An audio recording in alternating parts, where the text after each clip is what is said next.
If you have owned or worked with performance horses for any amount of time, you're probably familiar with the heartbreak of injury. It can feel like a devastating setback, watching all of your hard work go down the drain as your horse slowly loses fitness while on stall rest. As we all know, horses are extremely accident prone. You can do everything right and still have a horse come up lame. As a former hunter-jumper trainer myself, I am more than familiar with the frustration.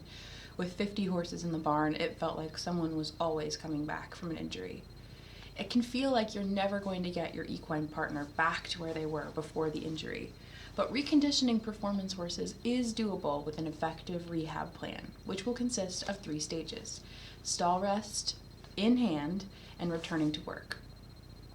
Before getting into the specifics of the rehab plan, I want to make a quick disclaimer. This is a resource guide meant for professional trainers and experienced advanced horse owners. If your experience is limited to riding with supervision in a lesson program, you should work closely with your trainer throughout this process. Additionally, your veterinarian is the ultimate expert and should be consulted at each stage of the plan. The first stage of rehab starts long before getting back into the saddle. For most significant injuries, your vet is going to prescribe stall rest. Think of it as a necessary evil.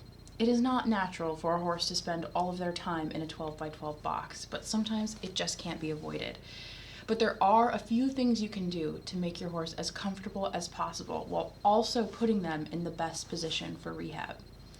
AQHA World Champion and former Horsewoman of the Year, Carol Metcalf, provided some great tips for this stage in an interview with Horse and Rider magazine. She recommended that you modify your horse's calorie intake while on stall rest to minimize weight gain, which would make the road to rehab longer. She also recommends continuing their regular shoeing to provide support for the healing ligaments and tendons, even if the horse is out of work.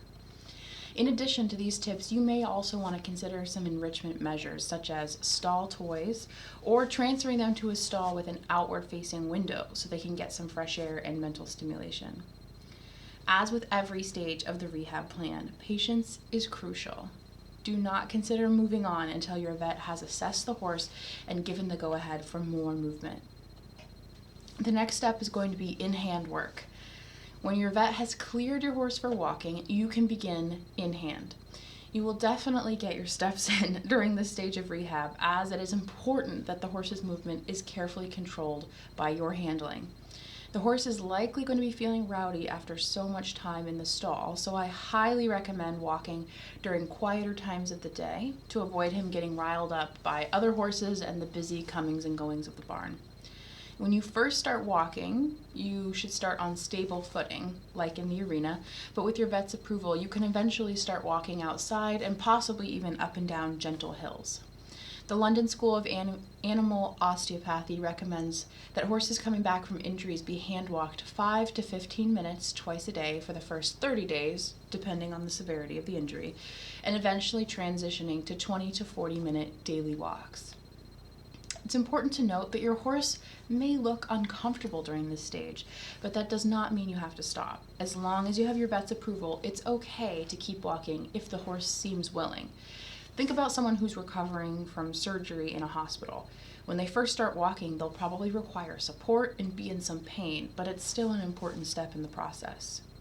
Once the injury has completely resolved, it's time to move on to the third stage, returning to work. Though patience is critical at every step of the rehab process, it is perhaps the most important when you begin to ride again.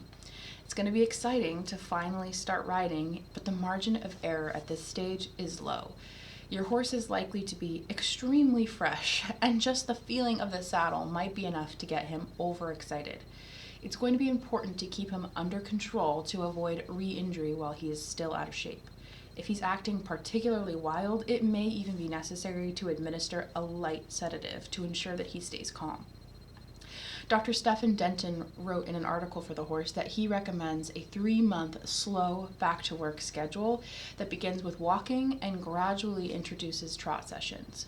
After a month or 2 of intermittent walking and trotting, some cantering work can be included, but always with plenty of warm-up and cool-down at the walk. When first starting, it's important to mostly utilize straight lines, as your horse will be too out of shape to properly balance and support himself on circles or serpentines. These can be gradually added in over time. It may be tempting to lunge during this time when the rides are so simple and honestly kind of boring, but the veterinarian will tell you that this is to be avoided as repetitive circles significantly increase the chances of re-injury. Slowly but surely, your horse will start to feel like himself again, and you will be able to start reintroducing whatever sport is your focus. Recovery from a serious injury can be a frustratingly slow process, but it can also be a time for bonding with your horse without the pressures of training and competing getting in the way. In the end, you may even find you are both stronger than you were before.